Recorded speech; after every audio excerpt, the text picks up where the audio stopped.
What's up, YouTube? Back with a banger here. Y'all just listen up. As the title, you can see this is tips for new insurance agents. So if you're 30 days in, this is really for the beginners here. I say the biggest thing that I learned when I got my license was really to stay consistent and really be a sponge.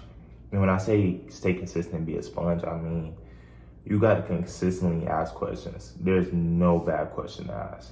Every question is a great question to ask, especially when you're getting into the industry, because that way you can learn faster, but you also learn faster too as well if you go out and do it yourself, do your own research, and really just try to get out of your pride and really out of yourself. Because when I first started off, I realized it was me a lot. It was me about getting out of myself and really just taking constructive criticism and really understanding like they're trying to help you and mold you into what they see that you can be, your potential. So when you're first starting off, you just got to start everything just really from the beginning here, because what you learned on the test is not going to apply to when you get into the industry. So it's really about really putting in those consistent reps every single day, whether it's watching videos, whether it's reaching out to your mentor, asking questions, whether it's reaching out to a friend, asking questions. You just try to be a sponge, soak in as much as you can. And the first 30 days are supposed to be hard. Like the first 30 days, I got beat up. I didn't see no progress. Yeah, I closed my first 30 days, but that was warm market. That cold market, when you're really trying to get out there and experience how it is to be a life insurance agent, you're gonna have people tell you to F off, people tell you get the F off the phone, people tell you no so many times. That is more so of more mental than anything. So just when you're starting off, I would say have a mental fortitude of how the industry is, because this industry is more mental than anything. And that's why most agents usually quit their first 30 days in, first 60 days in, because they realize I haven't seen progress yet. I haven't made no money yet. I don't think I'm getting better yet. This is stupid, it don't work. But insurance is more of a longevity thing. So once you're consistently putting in the reps and really just sitting there and taking that criticism, letting them coach you, letting them be there for you, and really shape a new identity for yourself.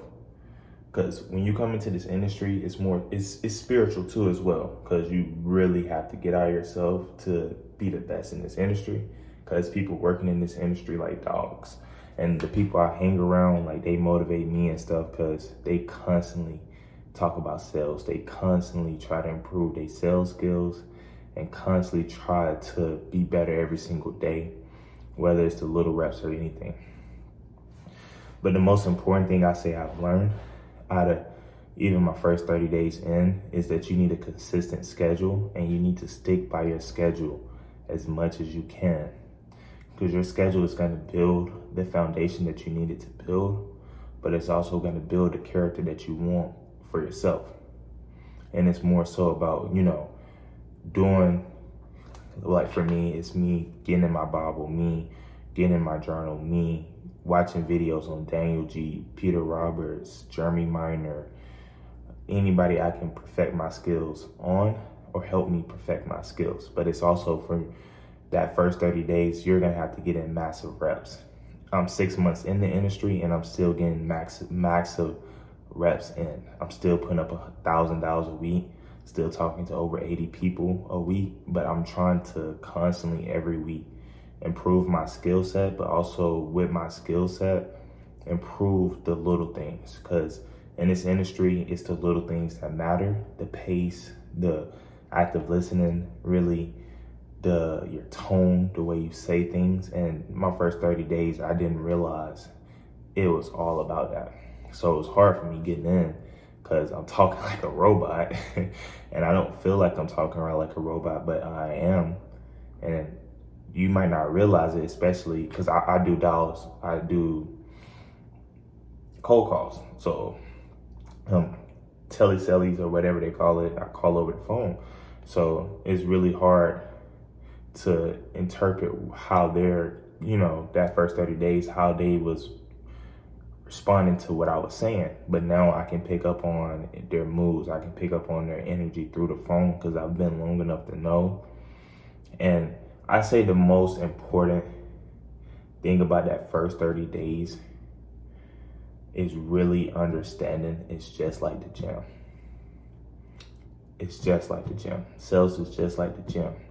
I relate to it with basketball so many times because I remember I used to be, I couldn't do a right hand layup, but then I started doing a layup. When you put in the reps, you can't see it actually working until later down the road. That's why I say it's a longevity game. And that's why most agents quit their first 30 days because they don't see it working instantly. Because some people are great communicators. Some people know how to communicate with people and really know how to ask the right questions. For me, I don't. So I really had to put in a lot of reps in order to get where I'm at, in order to sell every month consistently. And I'm still doing that now, still trying to get to my 10K month. But it's just every month improving and knowing where I improve on and really just tracking your numbers. Now, if you have a passion and desire and a drive for this, it'll work for you. But the reason 99% of insurance agents fail is because they quit. They don't stay in the industry long enough to actually let their skills really develop, let their skills grow. They quit instantly in the first 30 days, in the first 60 days. I've seen it happen multiple times, but I've also seen people who stayed in the industry for a year, the industry for 2 years, 3 years, and they make great money. They're great communicators. They great network. It's just all about staying consistent and always thinking longevity when you're in this industry, because that first 30 days is supposed to suck. Really, that first year is supposed to suck because you're just getting into something new. And most times people don't understand it's just like a regular job, but now you're working at 1099 and you're depending on your schedule, you're depending on yourself to make your income. So for me, I think the hardest transition was when I quit my job. It was really staying straight to my schedule and really, really putting as much massive action as I can into getting on the phone, putting in reps, keeping my mentor, making him upset, asking questions, making him upset, asking the same questions, just trying to be a sponge and really just trying to understand the industry. Because you're going to get in the industry after you pass your test and you're not going to know nothing. That test do not determine how much you make. It did not determine your outcome in this industry. What determines your outcome in this industry is really you and how bad you want this, and if you're gonna quit at the end of the day. Because if you quit on yourself in this industry, especially it being more mental, I don't really see you really getting into another sales job really just going crazy. But some people do. Everybody's different. For me, I'm 22. This is my first time ever being in sales, my first time communicating with people. A lot of people say, oh yeah, I love to talk, especially to people I don't know. So if we can have a good conversation, that'd be amazing. But your first 30 days, I know I got a little off topic, let's get back on it. Your first 30 days is not supposed to be easy. Your first 30 days is actually gonna be hard, it's gonna be grit, it's gonna be grind. You're gonna have to constantly get on the phone and they're constantly gonna tell you no, and you're just gonna have to overcome that mentally and really mentally find you at the end of the day and find your why of why you want to be in this industry. And really just understanding hey, if I want this in this industry, this is what I'm gonna have to do. I'm gonna have to have a consistent schedule. I'm gonna have to put massive actions. I might have to change my goals. I might have to change my group of friends, which I had to do, which I had to learn. You have to prioritize you before anything, because at the end of the day, when you come into this industry, you're running your own business. And how you run your business and your personal life goes together. Some people say it don't. In your personal life is your business. And that's how I look at it. So whatever you do outside your business, in your personal life, reflects your business. If you're lazy, you're gonna be lazy in your business.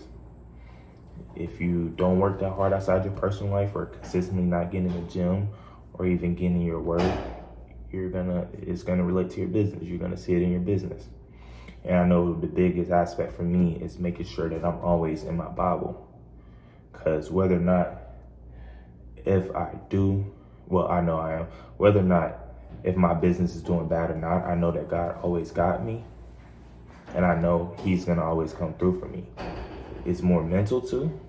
Like, yes, this business is mental, but it's also a spiritual thing too as well. And it's more so you stepping out of your comfort zone and really stepping into being uncomfortable every single day. Because every single day somebody might cuss you out. Every single day somebody might be rude. Some people might be nice. This business is not easy. But if you have your mind made up, you have a strong why, you love this, and you find a passion for it, it'll be easy. That's just my tip for beginners. I hope y'all like, comment, and share, and give it to others. Your first 30 days as an insurance agent.